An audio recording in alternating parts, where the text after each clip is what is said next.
আসসালামু আলাইকুম। নবম শ্রেণীর প্রত্যয়িক জীবনের সেট অধ্যায় দ্বিতীয় টিউটোরিয়ালে আপনাকে স্বাগত। এই অধ্যায়ে আমরা সেটের প্রকাশ নিয়ে আলোচনা করব। সেটকে প্রকাশ করার কিন্তু চমৎকার পদ্ধতি রয়েছে। যে বস্তু বা বস্তুসমূহের সেট প্রকাশ করলে সেগুলোকে দ্বিতীয় বন্ধনী বা সেকেন্ড ব্র্যাকেটের মধ্যে কমা দ্বারা পৃথক করে প্রকাশ করা হয়। তো আমরা এখানে আরও একটি সেট দেখতে পাচ্ছি, যে বাংলাদেশের পতাকায় রঙের সেট সবুজ ও লাল। এখানে সেকেন্ড ব্র্যাকেট দিয়ে শুরু হয়েছে এবং সেকেন্ড ব্র্যাকেট দিয়ে শেষ হয়েছে। এবং জাতীয় পতাকার যে রং ছিল সেগুলোকে সেটের উপাদান, এবং এই উপাদানগুলোকে অবশ্যই আমরা কমা কমা দ্বারা লেখা হয়েছে। এখন একটু নিচের দিক খেয়াল করো যে এখানে বলা আছে যে অষ্টম শ্রেণীর বিষয়সমূহের বইয়ের সেট। তাহলে আমরা এখানে কি লিখতে পারি? বইয়ের সেটগুলো হলো বাংলা, ইংরেজি, গণিত, বিজ্ঞান, ইতিহাস, সামাজিক বিজ্ঞান।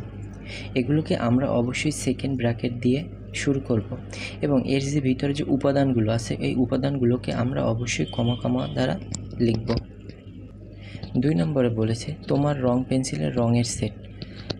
তো এখানে আমরা লিখতে পারি যে রঙের যে উপাদানগুলো হলো সাদা, কালো, হলুদ, সবুজ, লাল, নীল, বেগুনি, বাদামি, কমলা, মেঘলা, সোনালি।